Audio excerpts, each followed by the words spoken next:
Hola, bro, yo soy Daniel y yo voy a explicar la parte de los comandos que vamos a ejecutar dentro de la terminal de ROS. El primero que vamos a correr va a ser el ROS Core, que es el máster que nos va a permitir ejecutar todo en el ambiente de ROS.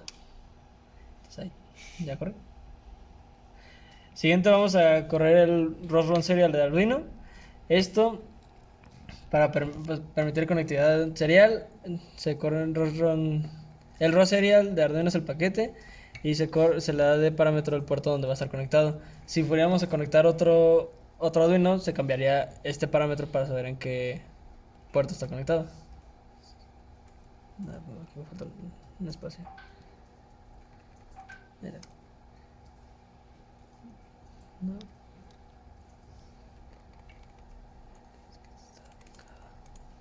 Fijones. Ahí está. Después vamos a hacer un ROS run al paquete Final Project, que es donde tenemos todos los códigos que hicimos. Y el código ejecutar va a ser Inverse Kinematics, que es el proyecto que hicimos. De ahí vamos a hacer un ROS Topic Echo del nodo rob AngGP. Es AngP para estar viendo el formato de las coordenadas del robot en milisegundos. Ahí es como lo estamos viendo. Y al final hacemos un ROS Topic POV-1 al Geometric Message. Esto, el -1 genera un latch para que se publique una vez y luego espera 3 segundos para volver a publicar y luego se sale, para evitar que se esté publicando constantemente. Entonces lo que tenemos que mandarle son los parámetros de la posición del robot, pero en centímetros. Yo soy Elvis y bueno, aquí ahora lo que voy a hacer es enviarle a nuestro robot una coordenada, la cual vamos a mandar tanto X como Y como Z. En este caso la que elegimos va a ser 10 en X, 10 en Y y 5 en Z.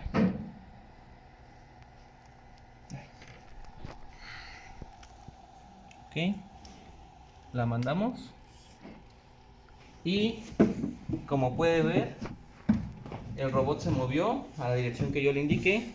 Y bueno, ahora voy a mostrar cómo es que nosotros tomamos la medición. Tuvimos en cuenta consideraciones tanto de la base como del mismo robot para poder calcular esas distancias que hay y tener la coordenada exacta, que fue la que le mandamos.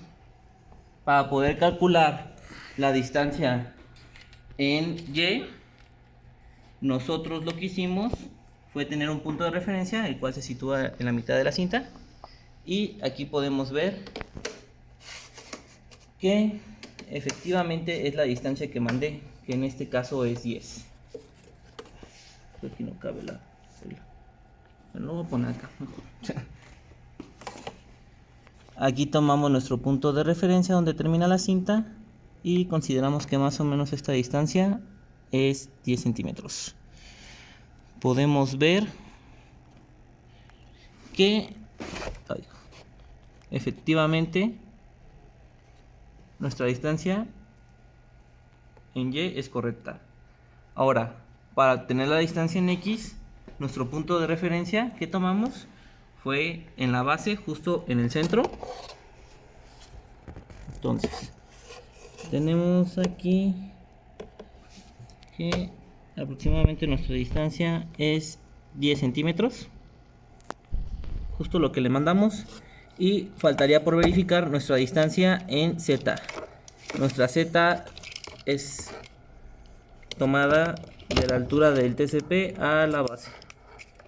Entonces, más o menos, a ver, aquí se puede ver. Aquí ajustamos y tenemos que son 5 centímetros aproximadamente. Ahora lo que haremos es mandarle una coordenada en X negativa y tenemos el mismo valor de Y en 10 y Z 5.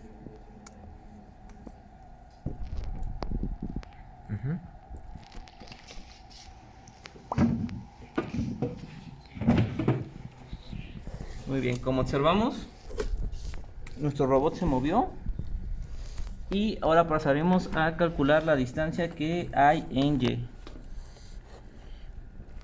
Como sabemos, nosotros le mandamos una distancia de 10 centímetros. Y como ya expliqué, esta es nuestra línea de referencia, lo cual podemos ver que nuestro robot cumple con la distancia dada. Ahora,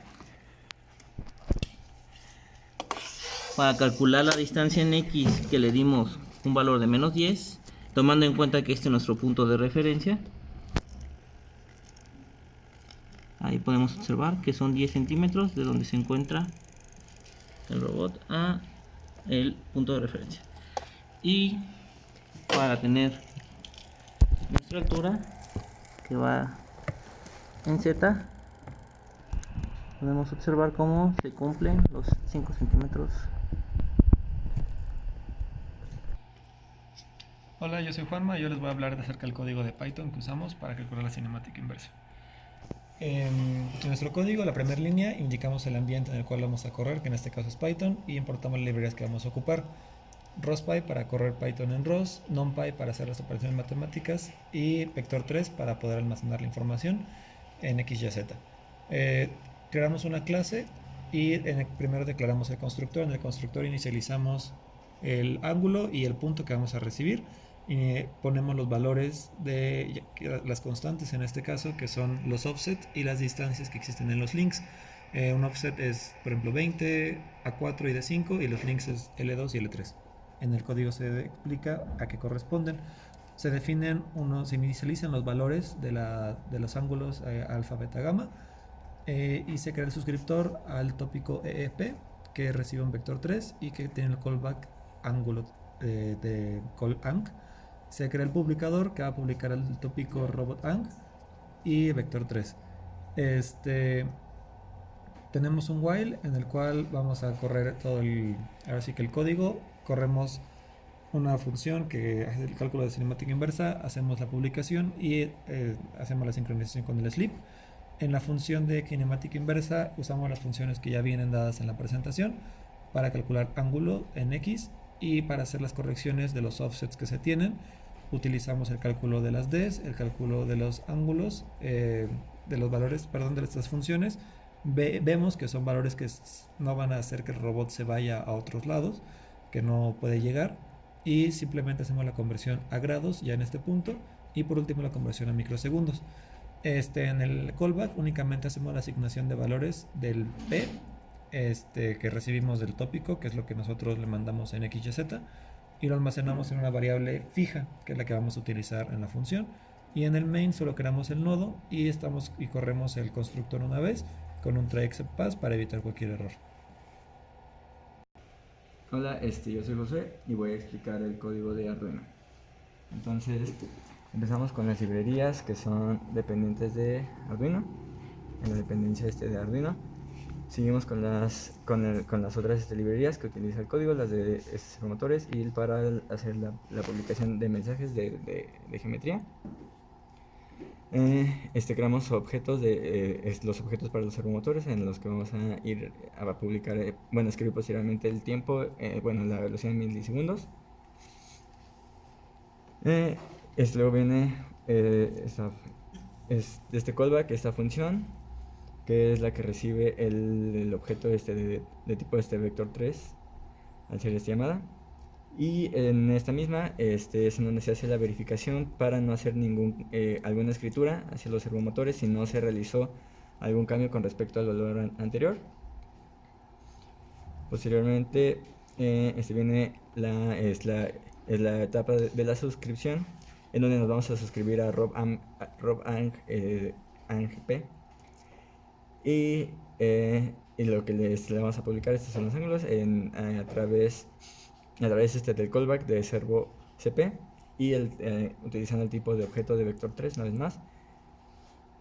Y posteriormente sigue el setup, que es la inicialización de los parámetros y los pines, en donde pues hacemos un attach a los servos, a los 3 servomotores, a los pines que van a tener como de salida, y terminamos haciendo la escritura a cada uno de los servomotores en los milisegundos a los valores que se calcularon. Bueno, yo soy Eduardo García y yo voy a explicar cuáles fueron algunas complicaciones que se presentaron en el proyecto y algunos aprendizajes. Una de las principales complicaciones fue el hecho de que habían falsos contactos en el robot, por ejemplo, que a veces no reaccionaba debido a que había fragilidades en el cableado de la tierra. Otra implicación que se veía mucho era el latigueo que daba el robot y luego generaba picos de corriente. Y esto a veces se provocaba porque no se sabía cuál era el máximo del área de trabajo que se podía tener con el robot, ¿no? Otra de las partes más complicadas fue el hecho de poder mapear los valores, porque utilizamos la función de write milliseconds para el código de Arduino, en el cual había mucha mayor precisión, pero igual ligeros cambios también hacían cambios mayores. Entonces, mapear esos valores y también poder calibrarlos para que el robot pudiera moverse a los puntos de manera correcta fue algo que sí representó un reto para el equipo. Y uno de los aprendizajes que más fueron simbólicos aquí fue el hecho de implementar nuestro código en Python orientado a objetos, debido a que como no había un main en el que se estuvieran corriendo los publicadores o los suscriptores una y otra vez, entonces ahí se podían optimizar varios recursos, además de que es una buena práctica para ROS poder implementar orientado a objetos. En el sentido también de que en lugar de tener todo ciclado dentro de un main, simplemente el programa se ejecutaba mientras el nodo de Python estuviera habilitado.